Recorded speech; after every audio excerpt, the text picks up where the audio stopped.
Hello everyone, Teacher Luis one more time, and in today's video we're going to be talking about a modal auxiliary that helps us express ability and permission. This one is the modal auxiliary can. So let's get started. Okay, so what are can and can't?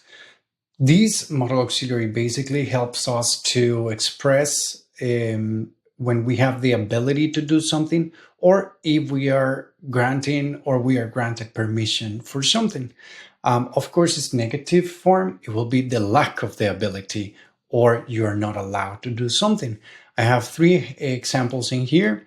I can swim, that is showing the ability that I can do that, right? I am able to do that. Then can I leave early? That is when I am asking for permission. Is it possible? Am I allowed to leave early or not? And then he can't drive. Well, in this case, it's kind of tricky because it could be that he's not allowed to do it or that he's not able to do it. Just keep in mind, this modal auxiliary is used basically the same way as we use it in Spanish, which is poder, okay? We use poder in Spanish to express also the ability to do something or to ask for permission or to grant permission, okay? Now, even when it is kind of simple, I have in here the affirmative form, the formulas. You know that I like to work with formulas. So in here, we're going to have the subject, then we're going to add the auxiliary can, then the verb is going to go in the base form, and then the complement. Look at the examples that we have here, I guess. Okay. I can cook Italian food, she can play the piano, and we can meet tomorrow. Something great about this is that we don't have to pay attention to the subject of the sentence because can is applied to I, you, we, they, he, she, or it. We don't have to add anything or change anything. It's just any subject that you have, even if it is not a personal pronoun. You can say, my mother can cook Italian food, right? Or my sisters can play the piano, okay? So I don't have to pay attention or be careful like in other tenses about the subject because can is used for everybody. So that is actually great. Now the negative form. As we have seen in other models, the only thing that we have to do is to add the not into it. But there is something that is different in here because as you can see in there, well, we have the subject, then we add the modal auxiliary can.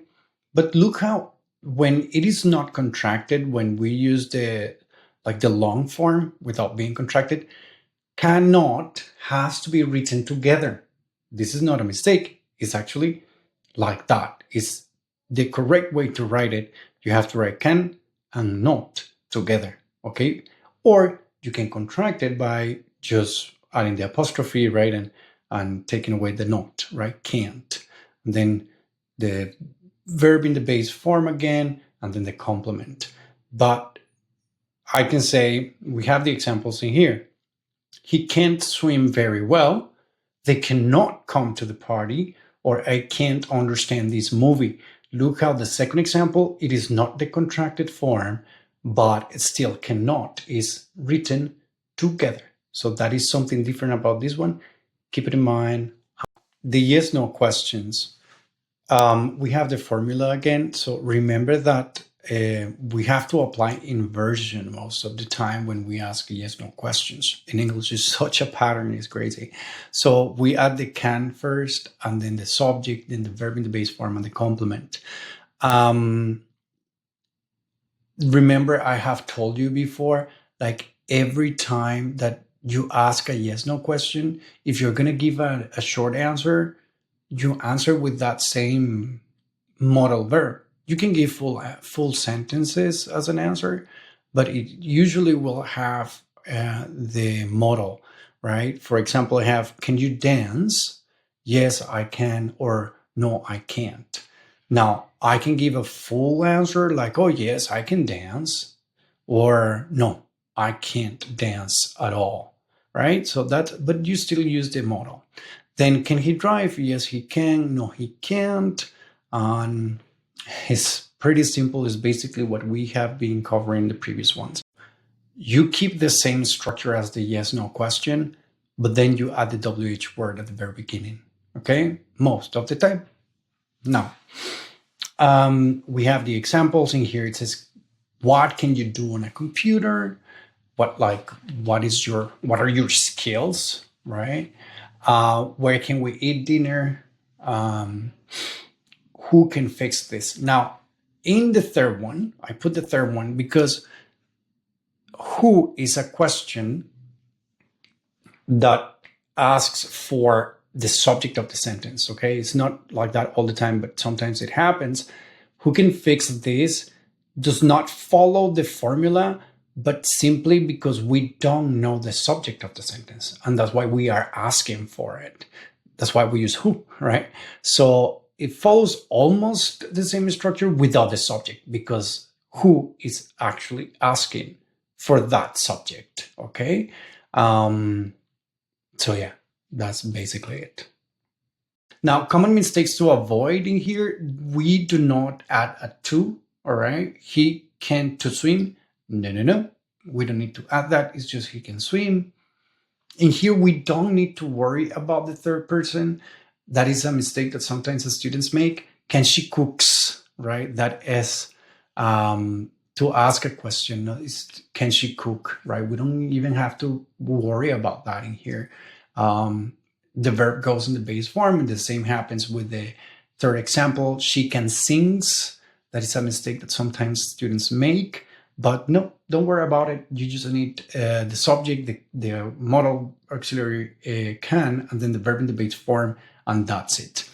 As I put it down here, always use the base form of the verb after can, all right? I wanted to add this slide, and there is another one about this. It's talking about the past ability or permission.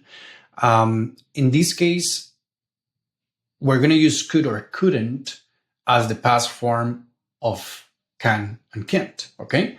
And we're going to use it to talk about the same thing, general ability or permission, but now we're going to position ourselves in the past, okay? The structure is very simple. You have the subject, could, couldn't, the verb in the base form. You don't have to add anything to the verb, just the base form of the verb and complement. I have the examples in here. I could swim when I was 5 years old. That was the ability that I had. That means if I say this, that means that I cannot swim anymore because I could do it when I was 5. But then it seems like I cannot do it right now. He couldn't go out last night. Well, he couldn't go out last night because he didn't have the permission, all right? So it's used the same, but in the past. Now, the third example is the question, could you drive at 17 in your country? Just for you to see that it's also applying inversion. You add the modal verb first and then the subject. And in this case, it's actually, could you drive at 17 in your country? It can be permission because some countries don't allow you to drive at 17. The WH question is going to be with the WH at the very beginning and still keeping the yes/no question structure, okay, with could, okay? This is for the past. Let's talk about future ability or permission. And this, we're gonna use it with will be able to or won't be able to. Now, there is no future form of can, so that's why we have to use this other structure, will be able to, in affirmative, or negative, won't be able to. So keep that in mind, because what happens is that in Spanish, we do have yo podré, right? O nosotros podremos, or, well, actually, we also say yo voy a poder ir, right? So voy a is that. It's not, well, you can also say podré ir, right? But well, in English, we don't have that can in future, so we have to use this other structure. Still the subject, the will or won't, depending if you are making it affirmative or negative. Any subject, because you know that will or won't uses any subject. I don't have to worry about anything. The structure itself is given with the able to, so you have to keep it like that, and then you add the verb in the base form, and then the complement, okay? I will be able to speak English fluently one day, all right? Is following the formula. She won't be able to join the meeting tomorrow. The same thing is just a negative. For the question form, again, we apply the inversion. Will you be able to attend the class next week? And the WH question is going to be just adding that WH in there at the very beginning. Remember, you're going to answer the yes/no question. Will you be able to attend class next week? Yes, I will, right? Because you're auxiliary, and here's the will. Or if it is negative, no, I won't. Okay? Yeah. So that's everything for today. Remember, as usual, that you have your assignment in the Google Classroom. And if you have any questions, you can let me know or let your teacher know, and we will be more than happy to. Help you. I don't know what I just said. Did I say something wrong? I don't know. Okay. Have a wonderful rest of your day.